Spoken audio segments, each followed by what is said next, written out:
Hello, hello, hello, and welcome to the 5th edition of the NoDDCast. See what I did there?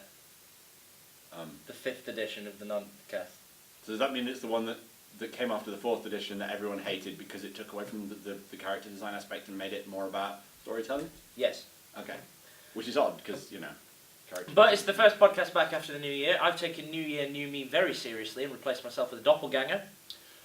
I've taken New Me relatively less seriously and just murdered Rob. No, we already declared him legally dead, didn't we? Yeah, now he's actually dead. Oh. Before, there is a whole legal thing. I mean, if those of you who remember The Hitchhiker's Guide to the Galaxy will remember there was a character in that who spent a couple of years dead for tax reasons.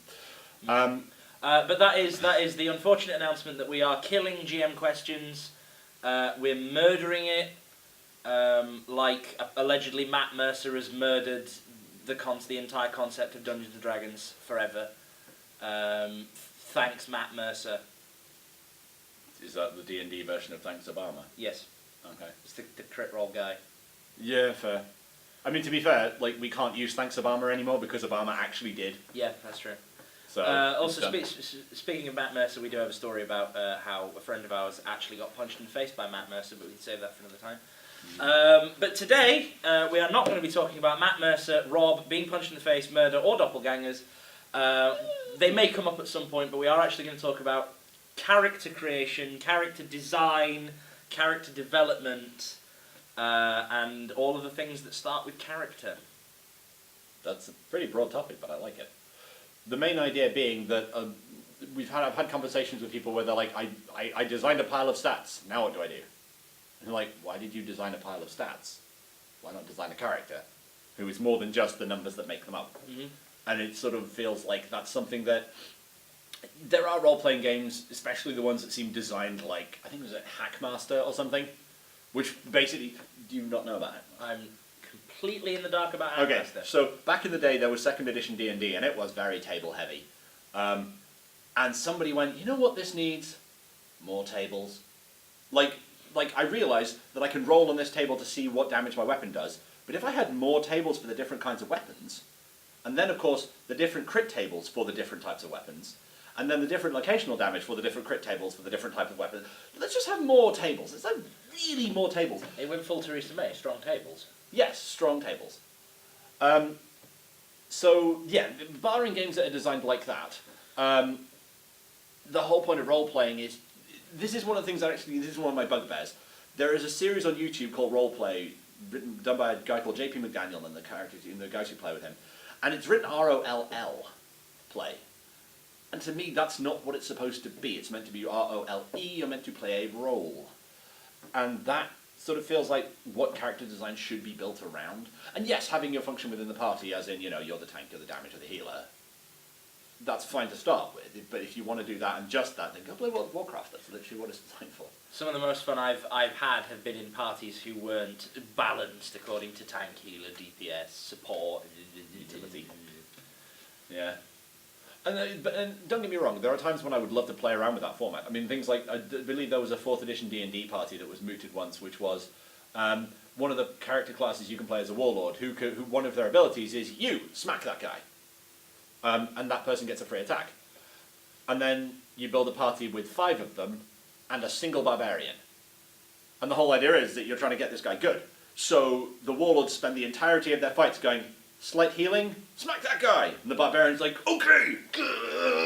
So you're basically playing as a pep rally for one really aggressive man. Yes. You're playing as Terry Crews hype squad. Oh my god. You're standing in the back going, go on, no, hit him again. You got Terry Crews at the front going, ah! Power! See, now I'm just imagining like a warlord in D&D 4th edition that's just a cheerleader. Yeah. See, that reminds me of a really, really stupid concept I had for a character in a Gestalt Pathfinder game. Just as a side note, when we say stupid concept, we don't mean you shouldn't do it. I mean, this is a thing that is a terrible idea, but you should absolutely 100% attempt it if you have the right setup. So, I came up with the concept of a character called Captain Glorious. I like it. Basically, I started with the Pathfinder class Vigilante. So basically, what a vigilante is, you have your day job where this guy in particular, he was a minor noble, and then you have his night job where he is Captain Glorious who fights crime in the streets. And Captain Glorious was trailed wherever he went by a barbershop quartet. So I came up with the idea of this one really terrible superhero who basically snuck out of rooms really obviously and then burst back into the room accompanied by this barbershop quartet. So I had to try and find a way to get the quartet. Okay. And I actually managed it, but you need to be 9th level Gestalt. Okay. Single level of Vigilante. Yeah. Obviously that's the basis of the character. I can't remember the exact thing, but there are I think it's a couple of other classes that you need to do. It's mainly a charisma build. Sea Singer Bard, which gives you either a parrot or a monkey. Take the parrot because it can learn human speech and can therefore sing. You need the leadership feat, which gives you a cohort who can sing and carry the monkey, carry the parrot. So you now have 2. Then I think it was. So basically, what you're saying is you multi-class into things that give you enough people to have a quartet following you around and singing it. The other way I did it was I took. I think there's a sorcerer archetype that gives you a familiar as a wizard does, and then you take a raven which can learn human speech and therefore can sing. So you've got 2 birds and a dude carrying. So you've basically got a guy carrying bird cages around. Yes. And the whole affair sings at you. The raven sings bass. Yeah. The dude sings tenor. The parrot sings alto, and then you have the way I did it was White Necromancer, which is a third-party class, so you have to sort of like clear that. You get White Necromancer, Gravebound, which gives you an undead as a companion. You get a vampire, and the vampire sings soprano, and then you have your own little quartet following you around, announcing your entry at all times. You are the world's worst superhero, and it would have been the most underpowered, stupid build, but it would have been funny. And that right there is like the core of character design, really. It's like, what do you want to do with this character? And in this case, it was, I want to be announced by a barbershop quartet everywhere I go. Yeah. The stupid thing is, I could see ways that you could write that into a storyline and have the rest of the party being like the people behind the scenes while Captain Glorious takes all the limelight. Yeah. And it's like, so they're the ones who get things done, and people only remember the guy with the undead, the minion, and the 2 birds singing him on. Yeah. Oh my god. Okay. Also, I think the main thing of Sea Singer Bard is if you take the parrot can be the area of effect for your bard song. So everyone around the parrot gets. I think so. I'm not 100% sure if that's accurate or not. I could be making. But the idea being here that we've come up with an idea for a character, and then you've made the stats make it work, rather than going, I have a pile of stats. What do I do now? Yeah, it's like there's 2 main ways to approach character design from my point of view. There's you start with a pile of stats with a face on it, and then you put a personality onto the stats, or you start with a character and see if you can make the stats fit. Okay. Which to me feels like the better way to do it. It feels like if you're going to have a character that you invest in, make the character, and then, if necessary, just find people who know enough about the game to say, I want to make a character whose entire thing is jumping off cliffs and landing on people. Okay, I guess we'll use this thing and this thing and this thing that'll kind of do what you want.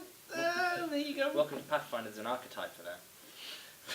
Why am I not shocked? Like, just for the record, Pathfinder's a great game. You can do many, many things, but some of them are very silly. And one of the things you can do is field a balanced party of entirely fighters. Yeah, because some of the fighters have healing. Crusaders. Yeah.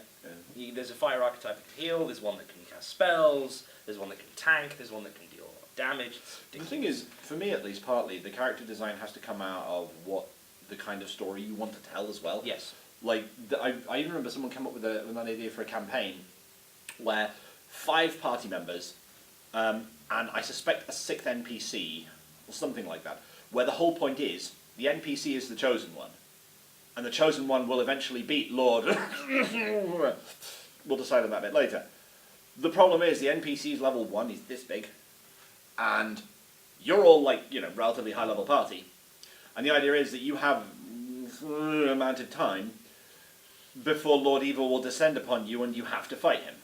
Now, of course, the player characters cannot beat Lord Evil. That's made clear from the beginning. It has to be the Chosen One. So the whole point of the campaign is get good. This guy has to get good, and he has to get good fast. So what's the toughest thing you can put him through where he gets enough XP to level up without killing him? Go. Sounds like the Party 5 Warlords probably the best one for that. Yeah, possibly. But the idea being that, you know, the Chosen One hasn't chosen his spec yet, so you can mold him into a different type of character and see what the players do with that and how they come. It even comes back to a campaign I had a couple of years back where I ran a 40k campaign with an Imperial Saint in it. You running a 40k campaign? That's Shocking, I know. But the whole point of it was that the player characters had to... the Saint manifested and then got shot in the face and lost his memories and could not remember what he was for. So they had to guide him through, like, to teach him what he had to be in order to save the planet. And having that as sort of something to hang your characters off, having a purpose like that for your characters can really shape what they are and how they interact. And that, to me, is also an interesting thing. So if you've got a world where, like, for instance, everything is demons, always, because the demons took over a long time ago and they're totally never going away, you can shape your character design around that premise, around that idea, and come up with something like, you know, there was this one time where one of the elves had a rebellion, so the demons decided the elves will all die now. So your character can be an elf, but you have to have your ears cut off. And therefore, your character has wear to... a hat. That's the thing, though. What if the demons tell you to take the hat off? Then You know, it's like... tell them you've got an unfortunate case of alopecia. Isn't that hair loss? Yes. I don't know. Like, I'm I'm just going thinking, bald. This is keeping my hair on. I'm just thinking of like stupid ways that players will try and get round stuff. Yeah, but that's the thing, though. That's really good if your character can do the whole like, why are you wearing that full face mask in this really restricted area? I have a skin condition. Yeah. What kind of skin condition requires you? My face will fall off. Like, bluff. See, Bluff. Yes. This then comes back to I think our Wednesday game is probably the best thing to talk about building characters that are different from one another, that fit within a world, that can all still interact with each other despite being so wildly different. Bearing in mind that we have the Wednesday campaign is multiverse stuff. So we've got characters from Norse mythology, and we've got a mad Australian scientist. See, all right. I want to talk about the mad Australian scientist a little bit because I want to talk about like the process through which I built him. That sounds good. Basically, I came up with I realized very, very quickly that the character I was playing at that time was going to either die or leave the party because he was, you know, very staunchly Catholic and he was being forced to work with a guy who worshipped the Norse gods and a cat that literally summoned demons and also a total sociopath.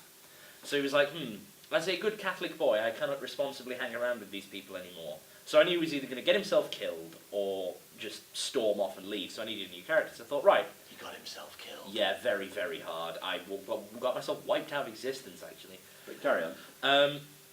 So I realised I needed a new character, and I thought, okay, what would be... I started with what skill set is the party currently missing, and I thought, well, we've got a crafter, like an artificer type. We have a ranged combatant, a melee combatant. We have a summoner, we have a support spellcaster. We're kind of missing a scientist, really. We're kind of missing the guy who can look at science stuff and go, yes, technology. So I thought, right, I'll start there. I need a scientist.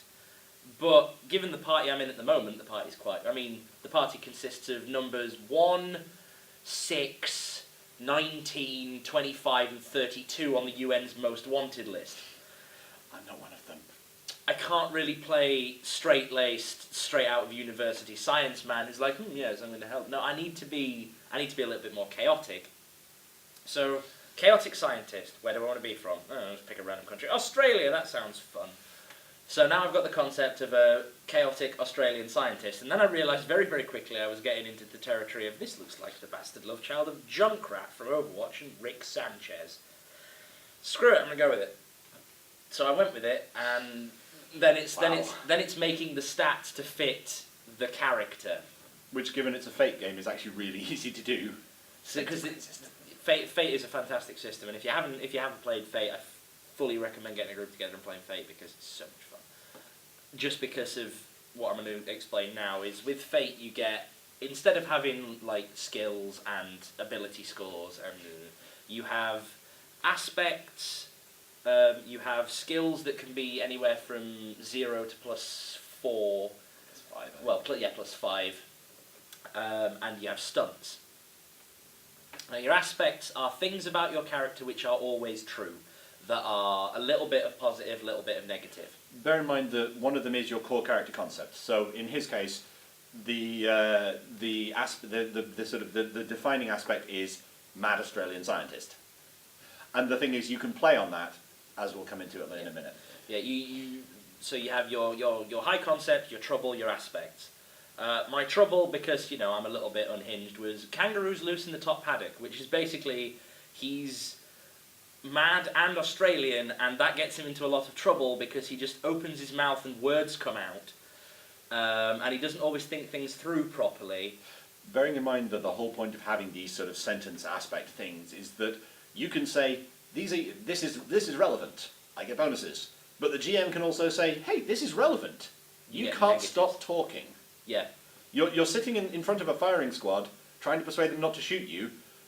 You know how you hate like people in authority? Now's a good time to mouth off. Yeah. And it's that sort of way that the system works, where if you have an aspect, a good aspect is good for you and good for the GM to screw you over with.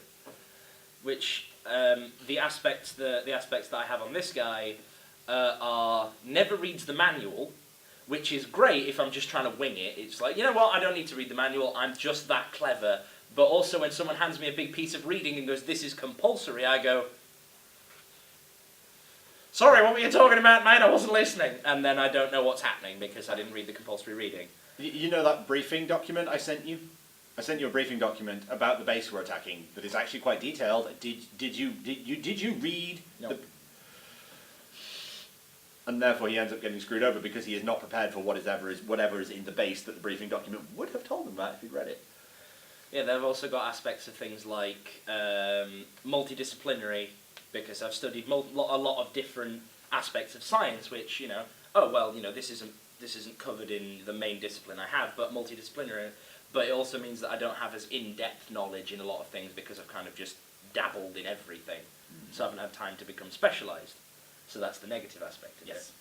And then there's my personal favourite of my aspects, fig jam, which I'm told is Australian slang for a person who has a very high opinion of themselves. It stands for fuck, I'm good, just ask me. The problem is, they might think that. It's not necessarily true. It encompasses both, I'm very good at this, and also, I'm incredibly arrogant and not necessarily good at this.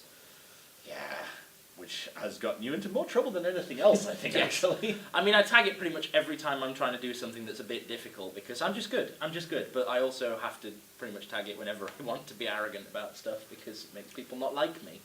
Yeah. But that's the thing. A lot of things about your character will be double-edged swords. It's like you will always you will always finish the fight. Like you say, you're creating a fighter in some sort of D&D edition. You're like, this is the sort of person who never walks away from a fight. That's great. That's fine. You will always be the person at the forefront of the fight, swinging your massive broadsword around and cleaving a path through your enemies. But then you're also going to be the guy who refuses to leave the battlefield even when you're hopelessly outnumbered and about to lose. Yeah. And that again is sort of like what makes an interesting character, because it makes it more than just a pile of stats. It means you have the things that are like the little sort of corners on your character, the little sort of like the edges, the little sort of details that make them more interesting. And it also means that you've got something to do. Like a lot of the time you've got like the risk is that you end up doing the whole like, okay, where is our quest list? What do we need to do in order to complete the quest? Well, I guess we'll go over there and attack that castle then. And it means that you don't end up getting into the character, you don't end up enjoying the character so much. Whereas if you've got someone, like I legitimately played in a game where we couldn't get away from a hospital. Like at the beginning of every session, we were back in this hospital again. Not magic, but we'd go to the hospital, we'd be in hospital, everyone would have their stab wounds healed up, it would cost us a few dollars, and then we'd leave, and within like 3 blocks of of leaving the building, someone would have done something to get somebody stabbed, and we'd end up back in the hospital again. And it turned into, we sort of had a little subplot going on in the hospital, and we ended up with more plot and more interesting things happening because we couldn't leave. People just couldn't shut the hell up and walk away without going up to a gang member somewhere and being like, excuse me, can I put my thumb in your eye? Oh, it turns out, why are you stabbing me? Why? What did I put your thumb in your eye, didn't I? Just like... But it's that sort of thing that can make simultaneously really, really interesting characters, but it's also something that you have to be careful with. Yes. Because really frustrating. a full party of Wolverine-style, I work alone kind of types isn't going to... It's kind of going to be more of a hindrance than a help. Mm. And that's, again, why character design is important, why coming up with interesting characters is important, because it means that your party actually exists. Mm-hmm. There is a great temptation to be like, I'm going to be edgy. And then you realise that 6 edgelords will just be like, and then walk apart and never talk to each other again. And it's like, so does the GM have to run 6 solo games now? No, you end up sitting there looking like the Talon Christmas party. If you got Reaper standing in the corner in a party hat going, I hate this place.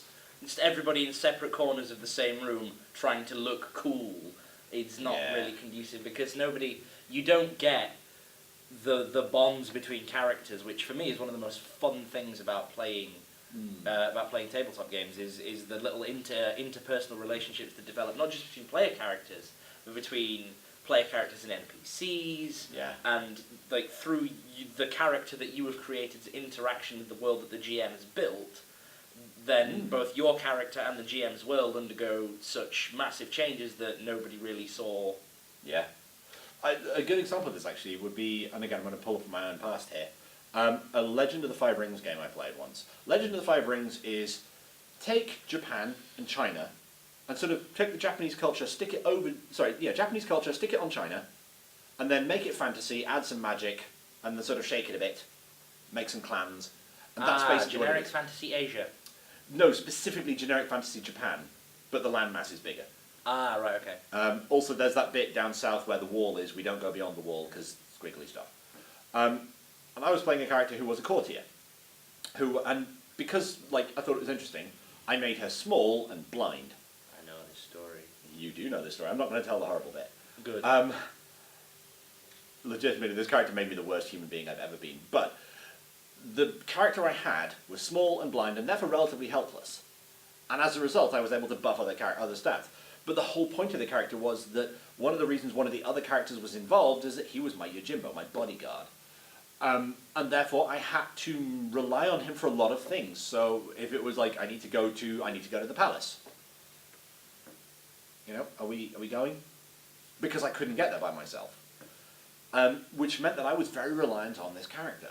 But it also meant that because we had the interactions, my character, and bear in mind that I went a little further than the character with this, but yeah, my character would control his life as much as possible because she couldn't have him getting away. That would be the worst. So, and I then extended that into real life as well. So when I went in, my character was blind, so I blindfolded myself for the game, which meant I couldn't see my dice, and I couldn't see I have a drink. I can't see it, so I had to get my bodyguard's my player to pour drinks for me. And we bounced off each other really well as a result of this dynamic. It was a lot of fun. And my character turned into an absolute bunny boiler. Like legit. It turned into this character. My bodyguard has a great destiny. I must make sure he never leaves me, because I have to be there when the great destiny happens. I have to. Oh, it looks like he might have a relationship, a romantic in time. No. I will use my courtier skills to ruin his love life forever. Are you okay? Yeah. Just having good memories of that character. She was so awful. You know who doesn't have good memories of that character? The bodyguard's player. The thing is, we bounced off each other so... Yeah. The thing is, for the record, from what at least I hope this is the case, he does sort of mock outrage every time or anything, and I hope it's mock outrage. Sorry, Daryl.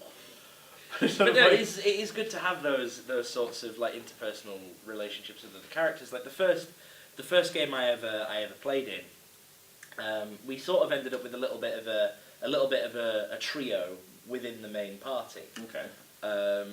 So it was kind of drop in, drop out most of the time, but we did end up developing a kind of core party, which was a barbarian, not a skald, a barbarian. Okay, multi-class. Yeah.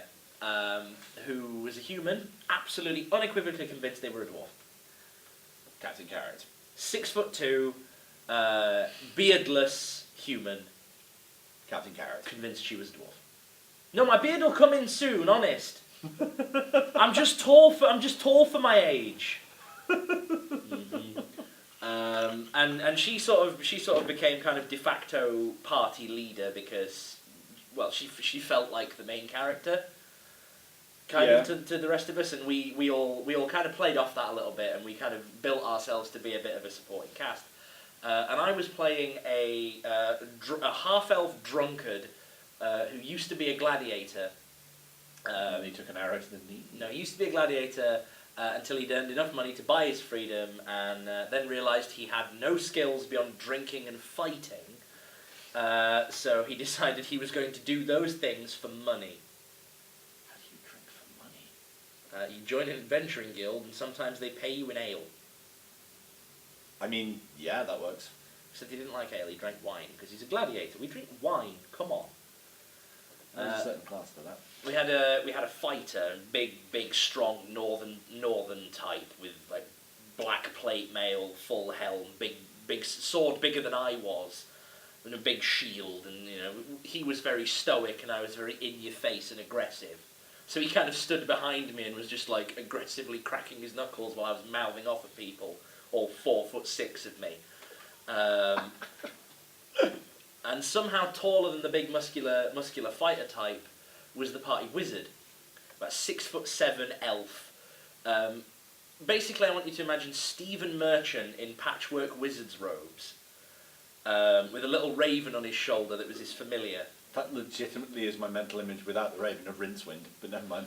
And he was very sort of bookish, and the guy who created him came in expecting to be a sort of like badass elven wizard. And then quickly realised that he played himself as, when he first met us, as, yes, I'm Caladrel, I'm a very skilled wizard, and then somebody sort of went, you sure about that? And very quickly sort of went, no, I'm a librarian. But again, that seems like a good way of sort of doing the character development, at least. Once you have your concept, if that changes, that's okay. Yeah. You can have the thing about character development is it can be tricky to do, but if you've got an obvious thing like, I am amazing. No, you're not. I'm okay. I'll go and do things. I'm gonna go and rearrange the shelves now.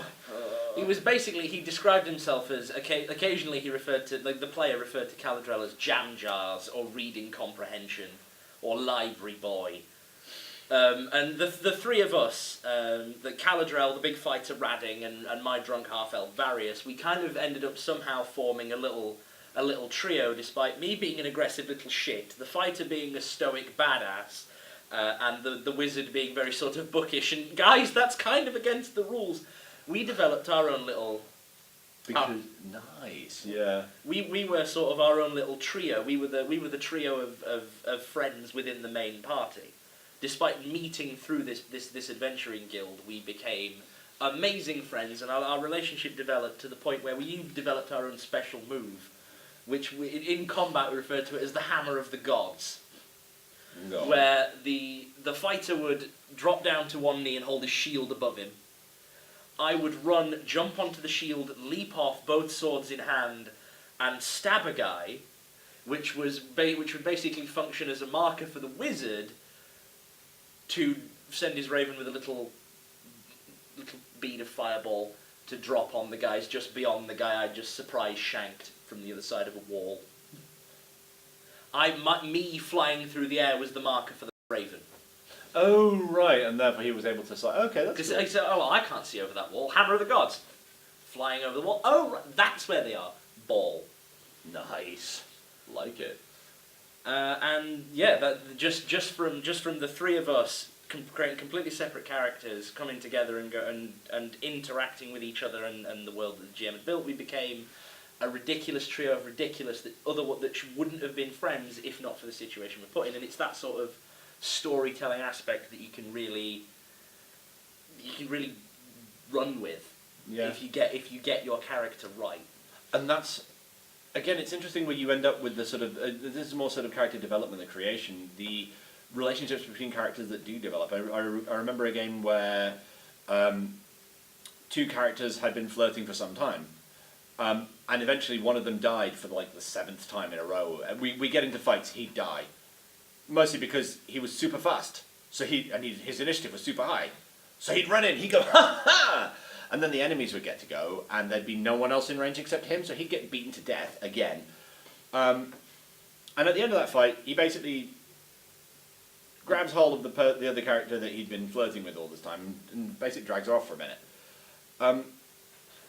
And we had that moment of they had this sort of the slightly awkward conversation where he was all like, so I seem to like you, you seem to like me. Should we do the thing? Like, are we a thing now? Can we be a thing? The problem was she then remembered the fact that during the fight we'd had a telepathic bond up. So everyone who'd been involved in the fight was listening to the conversation they were having right at that point. He hadn't realised this. So she tries to try and shutting this conversation down, at which when he gets quite upset because this is him opening his heart, and she's like, no, telepathic bond is still up, everyone is still listening. And it was moments like that that had that sort of that changed the relationship between the characters, and at that point that became a relationship. But it also changed the way they interacted with the rest of us, because the rest of us ripped the piss out of them for it for months. Because, hang on, I've turned the telepathic bond off now, then why did I hear you over it just now? Turn it off! It was that sort of, and that gave us the recurring jokes, and it gave us and weirdly enough, recurring jokes are actually a really fun way of doing character development, because you get the memes. Mm-hmm. And I hate to refer to it that way, but that's how it is. You have the things between characters that make it fun, that make it like you do your own version of the fastball special. You do you have your recurring ideas, and that's what makes games feel good to me. That's having those moments where you can be like, because the moment I've just mentioned about we shouldn't be having this conversation now. You always do this. No, everyone else is still listening. That was in a game, must have been 8 or 9 years ago. I will never forget it, ever, because they had that character moment, because the characters grew together, because they developed in that way. I will remember that game forever.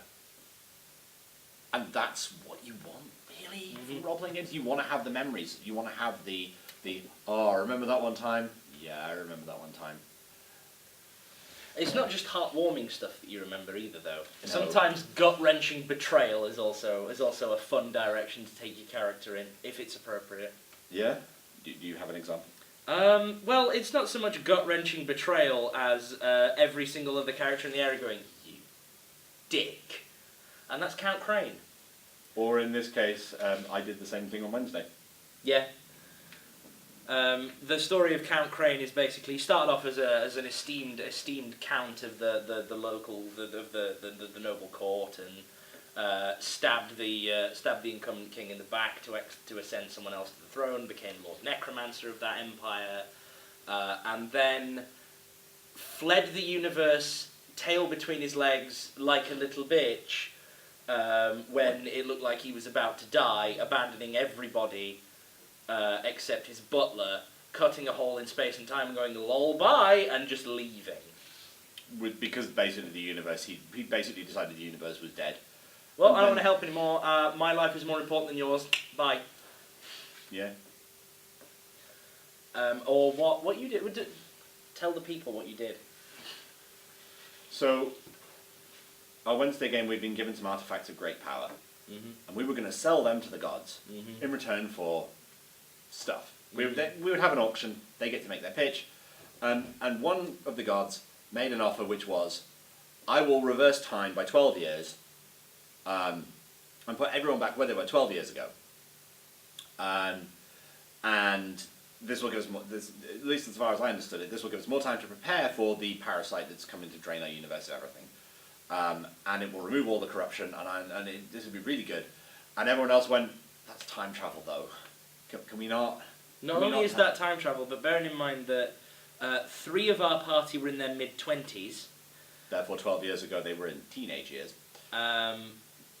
2 of our party members wouldn't really be affected age-wise. They'd be put back to somewhere between 18 and 22. But it would have made my character go from being a multimillionaire to being a broke student. And also, one of the characters wouldn't exist. Because they're a cat. And they're 3 years old. So people were like, no, let's not do that. Let's not do that. That's a terrible idea. And my character was all like, but you know that secret shame I have that no one must ever find out about because I made a mistake and ruined everything, got myself thrown out of my homeland. That only happened like 4 years ago. I could totally undo that. And it never happened. I could totally undo that. So he's thinking about this, where we're all having a conversation about how terrible an idea it would be to take that time travel offer. Yeah. Took the time travel offer. Problem was, it wasn't actually a time travel offer, it was a universe reset offer.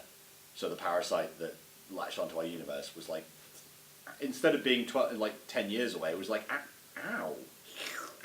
And there are people who remember my secret shame now, still, so it wasn't even like I wiped that out. So I may just have screwed everyone over. For no reason! For no gain. I had reasons, I just didn't get what I wanted. Also, tell the people about that vengeful zombie you unleashed. Oh yeah, one of the characters... Well, the thing is, no, that's not my fault. There was a character who had... The character we mentioned earlier who got killed horribly and had his... Wiped from existence, yeah. Yeah. We went back to before that happened. To just before he was raised from the dead in it for the first time. The thing is, I didn't kill his god. Yeah, no, he came back from the dead just in time to see actual God die. I didn't kill the god. He's I a put good it back Christian aside. boy. I didn't kill God. So, yeah, the fact that he wants to kill everyone is not my fault. I didn't kill his god. But you sent everybody back in time and are therefore the reason that he got to see it, so you're the reason that the vengeful zombie is coming for everybody. Yeah. But I didn't kill his god. It's not my fault. I didn't do it. Not mine. It's totally whoever killed his god's fault. But to go off on a complete tangent... Wait, to what? Back towards the subject? Yes. to basically take this tangent and push it back towards the main point. If you've created a character that you don't feel is gelling with the world or the party or the whatever, feel free to abandon the character. Yeah. That is actually a really important thing. Don't feel like... If the character isn't working, for whatever reason, then it's okay to bench them. Mm. It's okay to kill them. Yeah. Like... Talk to your GM about it, basically. Yeah. Which is, I know, it's the default answer. It's the GM questions answer of talk to your GM. But, yeah, talk to your GM. Because chances are you'll be able to work out a much more satisfying story resolution for that character, or even a reason for them to be gone, rather than just showing up one day and going, I don't play them anymore, I'm going to play this person. Like one player I had, who basically showed up to a session and went, I created a new character. I'm like, but your character's kind of really involved in the main plot right now, and basically she went, yeah, I know, and then had her character just go pick a fight with some random dwarven soldiers just to get them killed, and I'm like, that was really unsatisfying and didn't make any sense. Bear in mind that if you do want to wipe your character out and start again, the GM can give you a badass send-off. Again, like the party that was the party before the one with the random relationship thing we talked about earlier. The player couldn't make the game anymore. Fair enough, real life has to win in that one. Mm-hmm. So the character's last session, the party were breaking their way out of hell, or one of the infernal dimensions, or something like that. And of course, the portal had to be held from the other side. If the character hadn't had to be written out, that wouldn't have happened. But because that character was being written out, the portal had to be held from the other side. So that character got a send-off of, it's okay, I got this, go, I'll be right behind you. And then turned around to the assembled demons and went, right! And the portal closed behind them. And that's one of the ways you can end a character without even necessarily ending the character. I mean, they could have written her back in relatively easily. It would just have been a very different character from what it started out as. But giving the story a way to write you out is actually kind of important, at least to me, because it means that there is the flow of the narrative. There is not just the like, hey, here's the thing, slap new character, but done. Just feels really unsatisfying to me. Yes, and it doesn't always necessarily have to be I'm writing this character out by murdering them, like the Fallout game that we're both in at the moment. One of the guys didn't feel like his character was gelling with the party that well. He was a pacifist, we were not. Well, it wasn't so much necessarily a pacifist. It was just that he was an environmentalist, and you like using nuclear weapons. I mean, you know, they're really useful and do a ton of damage, and we got attacked by a large group of people, so yeah, we kind of needed a nuke. Also, he was a little bit pro-raider, and you guys were very pro using nuclear weapons on raiders. So, there was this whole thing of we need to set an ambush because there's this small force of soldiers coming to fight these guys who we're friends with. So we need somebody to stay here, set the ambush, and blow the bridge so they can't follow us. And this guy went, I'll stay here and blow the bridge. I know the land, I can sneak off afterwards, it's fine, you guys go on without me, I'll catch up to you later. He still hasn't caught up to them. It's entirely possible that he may have gone, actually, got better things to do. Maybe he went somewhere else. Maybe he died. Maybe he's back with that little force of NPCs. They don't know. He's off in quantum space where characters we're not using right now go. Yeah. Anyway, I think we should probably wrap this up. We should. So, like, to finish up... To summarise... To put it in a nutshell, I'm not sure why we want to do that. Character creation is fun. Try and make a character, and at least in my book, try and build a character first and then worry about the stats afterwards, because most systems can accommodate that. Yeah. Usually.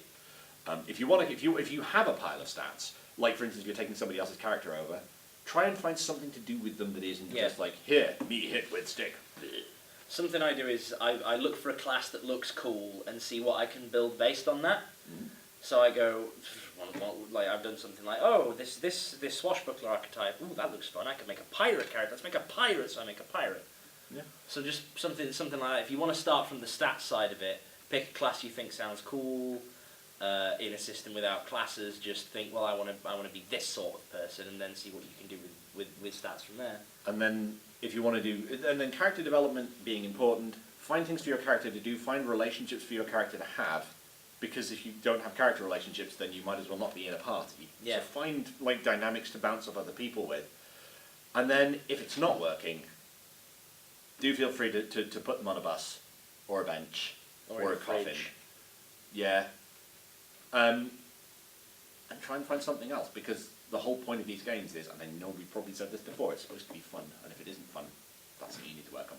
Mm-hmm. Yeah. So I think that's everything we've really got to say. So thanks for watching the podcast. Yep. If you do feel like that you don't see enough of our beautiful faces, he streams on Twitch sometimes. I have a YouTube channel which we're going to make Richard link in the description because he loves extra work. But yeah. I mean, it could be worse. We could get him to try and make them float around up here somewhere. No, he'll never do that. But for now, I think that'll do. We will see you on the next edition, and we'll see what we do about GM questions. We'll see what happens with that. Merry podcast. Merry podcast.